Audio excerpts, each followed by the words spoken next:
How's it going, SLTC Kicker Lab participants?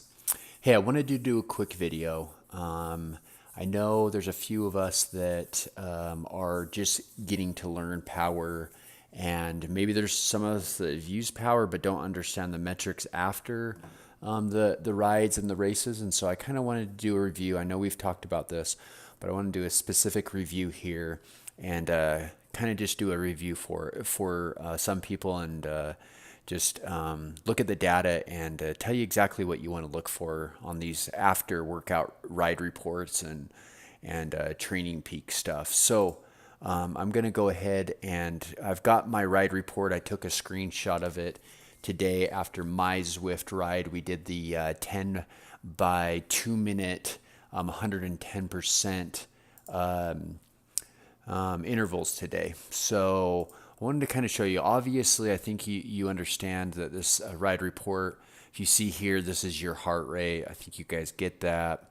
The nice thing is it shows your maximum output of power, whatever point. This, I happen to have it out of ERG mode. That's why you see the inconsistency in these spots. So that's all that means. Nothing wrong with my kicker or anything like that. I just didn't have it in ERG mode. And then you can see your high heart rate. So that was my high heart rate there for this workout. And then obviously these are the intervals. On Zwift, it's really cool. They do it by color code. So gray being, zone 1, blue being zone 2, green being zone 3, zone 4 is orange, and zone 5 is red.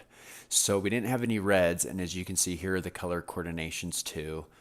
This happens to be the heart rate, but applies to your power zones also. And so this section here is your average. So these are all the amount of times that you were in these zones, which is pretty cool.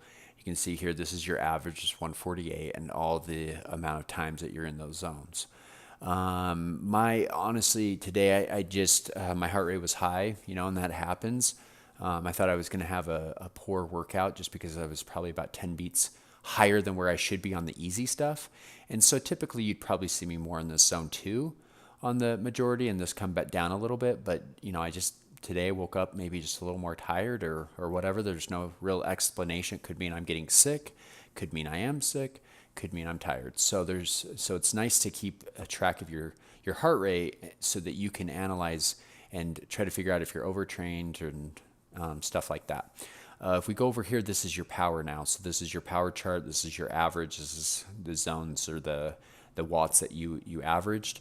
And so that's that. Now, obviously you got your average here, your mileage, your time, your calories, your stars about how many sets that you completed of the workout, and then your TSS, your training stress score, which we can cover too. I want to bring over though, let's get training peaks up because I know all of you guys have training peaks, and I want to show you in training peaks what it looks like. Now again, this is just Zwift, and not everyone uses Zwift, and that's fair, but you guys should all definitely use some sort of data capturing service. There's training peaks, which you guys should all have, and then there's Strava. I personally like both of them. I probably tend to look at Strava more. And I like to use training peaks for races and stuff like that.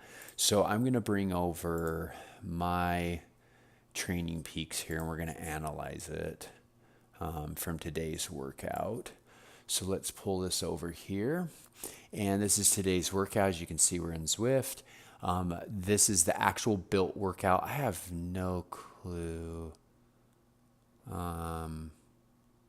Oh, you know what? I probably have my FTP wrong in here. And so when we built these workouts, because my FTP is correct in Zwift, it did the correct zone, but my old FTP is probably still in Training Peaks. And so that's why I didn't actually hit the built workout intervals. I just hit the ones that are correct. So you can kind of see a difference between my old power and my new power there, which is actually kind of sad, but we don't need to judge me.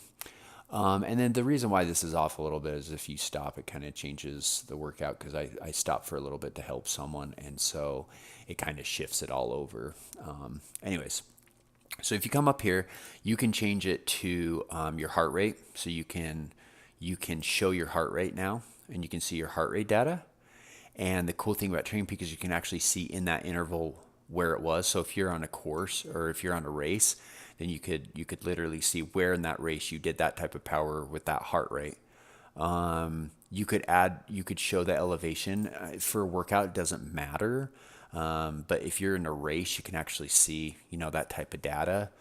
And so that's kind of that there. Now, if I were to go in here and analyze this, I would probably go over, and it depends on why I'm analyzing it, but I like to look at the peak powers. If we go in here and we look at the 20-minute peak power, I was 253. Well, I'm not too worried about this on this workout because it was a structured workout. So my 20-minute power is as first set, and obviously that's going to be a set amount because I have a set zone that I was targeting with the ERG mode with the kicker. So that doesn't really matter, but for a race, these are kind of cool to see. For example, let's go to my race on yesterday. Let's go look at that. And we can go over here and analyze. And ignore this. This is just after the race. I was just sitting here. But if you go in here and you go to your power, you can go down here to the peak 20 minutes. And you can see right here my peak 20 minutes was 3:14. Now, right there alone, I can tell that my FTP has gone up because the last test I did was 3:05. And so right there, I know, okay, I have raised my FTP to at least 314, which I should probably adjust. I didn't adjust it quite yet, but I will adjust it as we get closer, and it'll be fun to really see when we test next in the next couple of weeks how my FTP has progressed. So that's my peak. And then you can look at these other peaks. I mean, these are important too, depending on your goals and what you're training for and so forth. So this was a race that we did last night, and this is kind of how you identify your progress. You can go in here and see your 20-minute power. You can also check out your heart rate too. Again, this is very variable. This is probably why my heart rate was higher on today's workout, is because I raced really hard yesterday and almost got my butt kicked by Dan. But we're not going to let that happen quite yet. So, okay. Now, the other metrics that you want to look at are these, okay? Intensity factor. Intensity factor is how intense the workout was. So this is going to tell you how hard it is. You guys can pre-see this stuff, but before you actually do the ride, to get a sense of how hard it is, okay? So if we had an intensity factor of 92, that means, and again, it's a lot.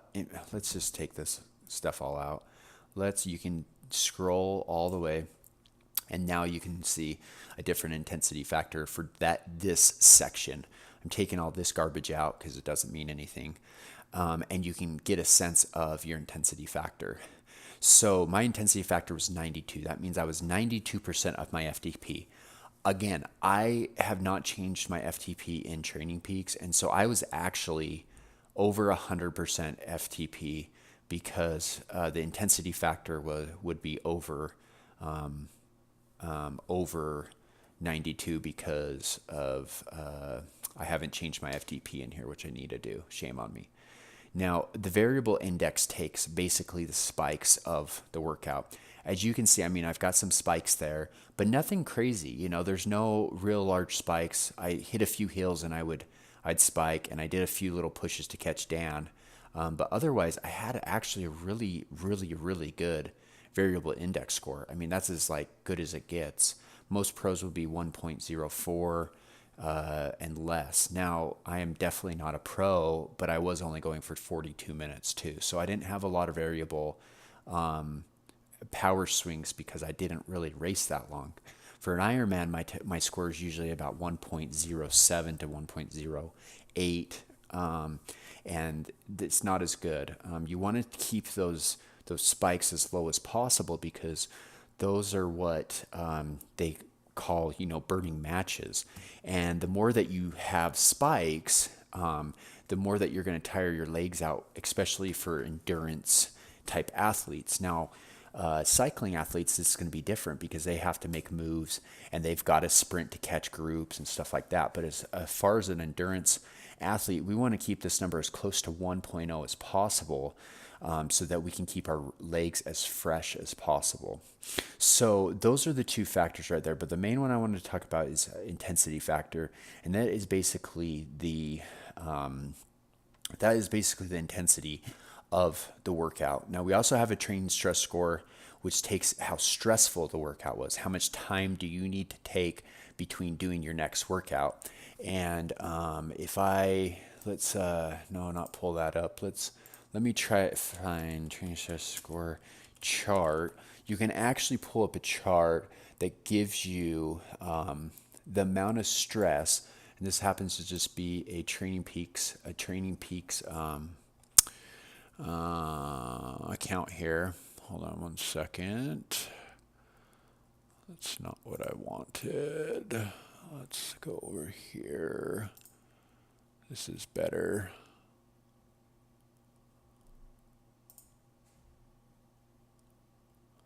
Let's find a good one here.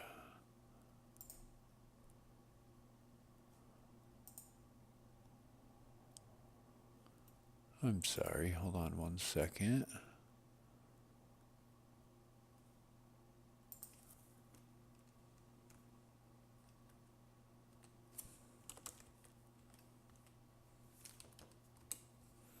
Now, on your short stuff, you're not going to have a crazy stress score because stress usually, there we go, that's what I'm looking for. Stress usually, oh no, that's the zones. There we go. Stress usually builds over long, steady workouts. And so if you look right here, a training stress score of 150 is generally low, and you could work out that day again. You could work out tomorrow with no problem. But a stress score between 150 and 300, you might have to take a day or two off, and vice versa. You just keep looking at this. So it has to do with fatigue, and it has to do with resting, and it has to do with the actual stress of the workout. So you want to keep an eye on that. It's kind of like when your Garmin watch after a workout tells you have to recover for so many hours.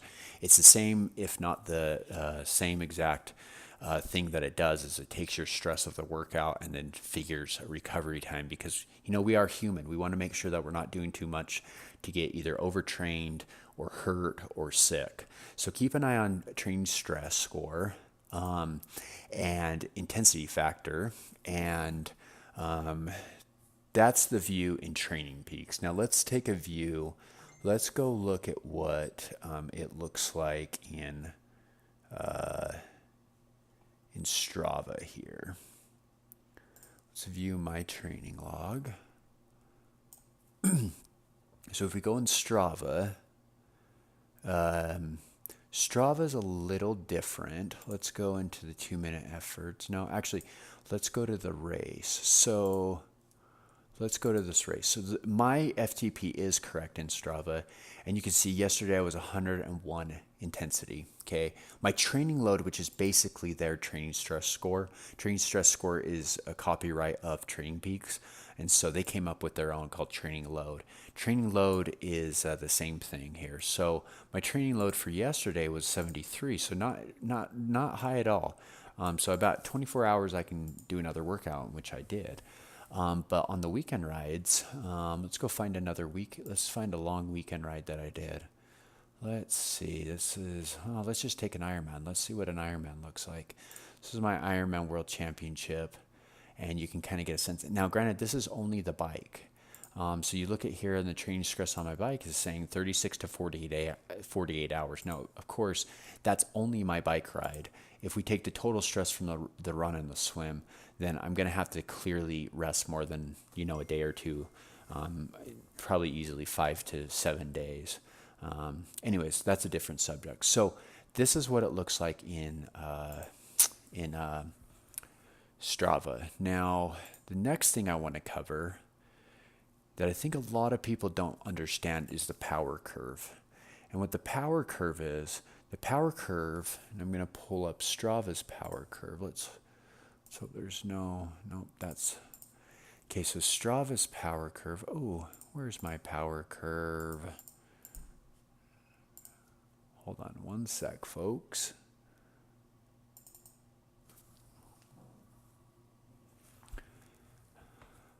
Okay, so here's my power curve from the Zwift ride. If you have the timeline, you can click over to the power curve and you can see this in Zwift. But if you load your stuff up to Strava, you can see this power curve, I believe, if you're a premium member. So let's take the last 6 weeks here. That's not a very good indication. Let's just do all of 2017. So this right here is telling me in all of 2017, my 1 second power, oh, that's a bad example. Let's do my 1 minute power. My best 1 minute power in 2017 was 577 watts. That indicates this line right here, right? During this workout, my best 1 minute power was 364. So this is giving you an indication of how you're progressing compared to your other rides. It's very neat to watch, and this is kind of how you can see your progress. Now, again, some workouts, if they're structured, aren't going to really do much for you because it's a structured workout. You can't really change the watts that's structured. But over time, as you adjust your FTP, then this should change. But if you do a Zwift race or you're outside doing a regular race, then you can kind of see your intensity if you have a power meter. So this was this ride. This was the race, and you can get an idea. If we go, let's see, what's my 20-minute power? Oops, that's about right. Come on. There we go. So my best 20-minute power of 2017 was April 25th, and my best yesterday during the race was a 3:14. So you can kind of see where you've been and where you are now, and shoot for those goals. Again, I'm out of shape. I plan to get back up, and really looking forward to increasing those numbers in training. So I hope this all helped. It's just a little overview for you guys so that you can read and understand your data a little bit better, and just really maximize your training. And if you have any questions or concerns, you can type them down below, email us. Jeff and I and other coaches in the club are great resources for this stuff. And we've just really enjoyed helping everyone. And thanks for watching. Talk to you later.